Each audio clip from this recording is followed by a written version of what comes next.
ज्यादा शक्कर शरीर को खराब कर देती है। बोलो सही है? अरे बोलो तो जम के, सही है? ज्यादा शक्कर शरीर को खराब कर देती है और ज्यादा शक हमारे पूरी जिंदगी को खराब कर देता है। ज्यादा शक्कर खाओगे तो शरीर बेकार हो जाएगा और ज्यादा शक की जिंदगी में जियोगे। मेरी सास ने ना जाने क्या कह दिया मेरे पति से, ना जाने पति ने क्या कह दिया अपनी बहन से, शक में जिंदगी जी रहे हो। भाई ने ना जाने अपने भाई से क्या कह दिया, तुम्हारी मम्मी ने तुम्हारे छोटे भाई से ना जाने क्या कह दिया, उन्होंने ना जाने उनसे क्या कह दिया। दो जनी बात कर रहे हैं तो शंका चालू हो गई, पति पत्नी बात करें तो शंका चालू हो जाए, भाई भाई बात करे तो शंका चालू हो जाए। शक्कर शरीर खराब कर देती है, शक जिंदगी खराब कर देता है। एक शक की जिंदगी मनुष्य को बर्बाद की ओर लेकर चली जाती है। कई लोगों के मन में शक आ जाता है, शंकर जी को जल चढ़ाएंगे तो ऐसा हो गया, तो शक में आ जाओ, बिल्कुल मत चढ़ाओ। कोई कहे रात्रि को शंकर जी का अभिषेक करेंगे, पूजन करेंगे, शक में बिल्कुल मत अभिषेक करो। शक नहीं हो तो करना, शक है बिल्कुल मत करना। मंदिर भी जाना तो शक से परे होकर जाना। मैं शंकर जी के मंदिर जाऊंगी, किसी ने कुछ कह दिया तो शक में जा रहे हैं।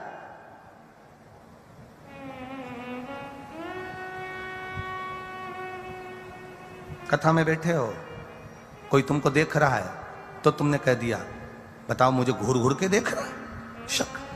जब तू कथा में गई तो तेरा ध्यान कथा में होना चाहिए, तू उसको देखी काहे को, कौन तुझे घूर कर देख रहा है। शक जीवन नष्ट कर देता है। शक्कर वो कितनी बड़ी बात की। वो एक गरीब आदमी शक्कर के लिए कंट्रोल की दुकान के चक्कर लगाता है। कंट्रोल जानते ना? अरे बोलो तो जम के, जानते वो सरकारी सामान की दुकान जो होती है, आटा चाल शक्कर। गरीब आदमी शक्कर के लिए कंट्रोल की दुकान के चक्कर लगाता है, कंट्रोल के चक्कर लगाता है। और अमीर आदमी शुगर को कंट्रोल करने के लिए डॉक्टर के चक्कर लगाता है। दोनों में बहुत अंतर, बहुत अंतर, दोनों में बहुत अंतर। एक शक्कर खाने के लिए कंट्रोल की दुकान जा रहा है और दूसरा शक्कर को पचाने के लिए डॉक्टर के पास जा रहा है। कंट्रोल करना, कंट्रोल। शंका से दूर हो जाओ, दूर।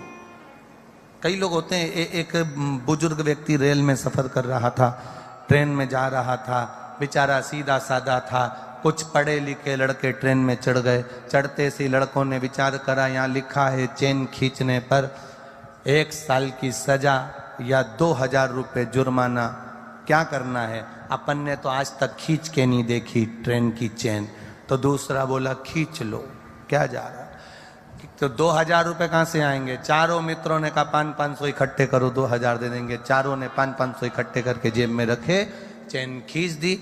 टीसी आए, उतनी देर में एक बोला, एक काम करना, अगर टीसी पूछे कि चेन किसने खींची तो ये डोकरे का नाम लगा देना, ये बूढ़े व्यक्ति का नाम लगा।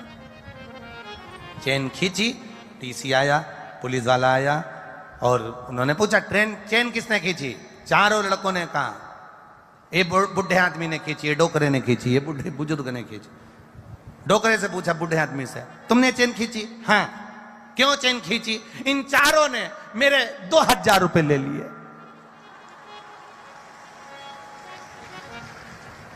तुम कैसे कह सकते हो कि तुम्हारे 2000 रुपए लिया? ये काली शर्ट वाला है ना, इसके ऊपर वाली जेब में 2000 रुपए रखे, तुम देख लो, 500 के 4 नोट है।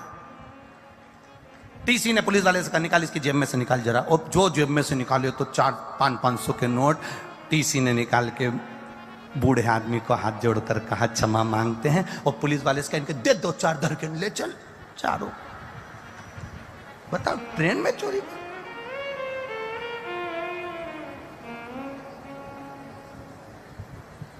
अरे ओल्ड इज गोल्ड। आज के जमाने में लोग ओल्ड को, बूढ़े आदमी को अच्छा नहीं समझते। आज के जमाने में लोग बुजुर्गों को ये समझते हैं में अक्ल नहीं है, पर ओल्ड इज गोल्ड। बुजुर्ग बुजुर्ग एक लड़के की शादी नहीं हो रही थी, बड़ी मुश्किल से शादी हुई। लड़की वालों ने शर्त रख दी, शादी में कोई बुढ़ा नहीं आना चाहिए। अब उनके जो फूफा जी थे वो बुजुर्ग थे, और फूफा जिद्दी भी बहुत होते। उन्हें कह दिया शादी में तो मैं जाऊंगा चाहे कुछ भी हो जाए, तो बुढ़ा नहीं जाना है तो क्या मैं बुढ़ा हूं क्या, मैं तो जाऊंगा। अरे फूफा जी तुम 75 साल के बुजुर्ग तो है ना, नहीं मैं तो जाऊंगा, गाड़ी में मुझे कम करो, मिठाई के डब्बे में भर के ले जाओ। अब इतना बड़ा मिठाई का खोखा, उसके अंदर उनको फूफा जी को ले गए और शादी में बारात में पहुंच गए। तो लड़की वालों ने कहा जरा देखो बारात के अंदर कोई बुढ़ा तो नहीं आया।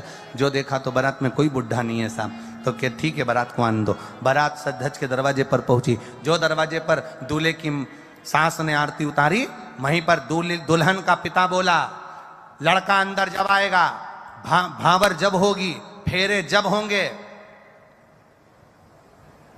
जब हमारे गांव की नदी में दूध भर दिया जाए। अब सब बाराती वापिस बस में आके बैठ गए, जाने लगे। तो फूफा जी खोखे को बजाते बजाते पूछे कहां चल दी, 15 मिनट में शादी, वापिस शादी हो गई? कि कहीं नहीं हो रही। क्यों? लड़की का बाप बहुत बेकार है, बहुत बेकार। उसने फिर एक शर्त रख दी, गांव की नदी में दूध भरोगे तो लड़की की शादी करेंगे।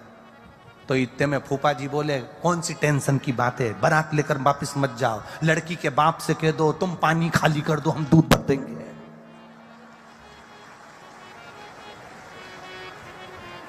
लड़की के बाप से कह दो तुम पानी खाली करो, हम दूध भर देंगे। इतने में सारे बाराती जाकर बोलिए लड़की के बाप से तुम नदी का पानी खाली करो, हम दूध भर देंगे। लड़की का पिता बोला डोकरा जरूर आया है, पक्का है, बुढ़ा आया है, शादी में जरूर आया, क्योंकि ये अकल बुढ़ा ही दे सकता, कोई दूसरा दे ही नहीं सकता। लोग भले कहें बुजुर्ग में अकल नहीं रही, तुम में अकल नहीं रही। लोग कहें आजकल के लोगों में, बड़ों में कोई अकल नहीं है। बच्चे कह देते हैं पिताजी तुम में अकल नहीं, माँ तुम में अकल नहीं, चाची तुम में अकल नहीं, काकी तुम में अकल नहीं। जो बुजुर्ग का निर्णय होता है वो श्रेष्ठ होता है, जन कल्याण का होता है, सहज नहीं होता, सरल नहीं होता। शक से दूर हो जाओ। शक्कर हमारे शरीर को खराब कर देती है, और शक हमारी जिंदगी को खराब कर देता है, हमारे परिवार को बर्बाद कर देता है। शक, एक पत्नी पति पर शक करती रहे करती रहे करती रहे करती रहे, पूरा घर बर्बाद हो जाएगा। पति पत्नी पर शक करता रहे, पूरा घर बर्बाद हो जाएगा। बेटा बाप पर शक करता रहे, बाप बेटे पर शक करता रहे, पूरा घर बर्बाद हो जाएगा। एक दूसरे में शक की जिंदगी से हमें परित होना है, दूर होना है।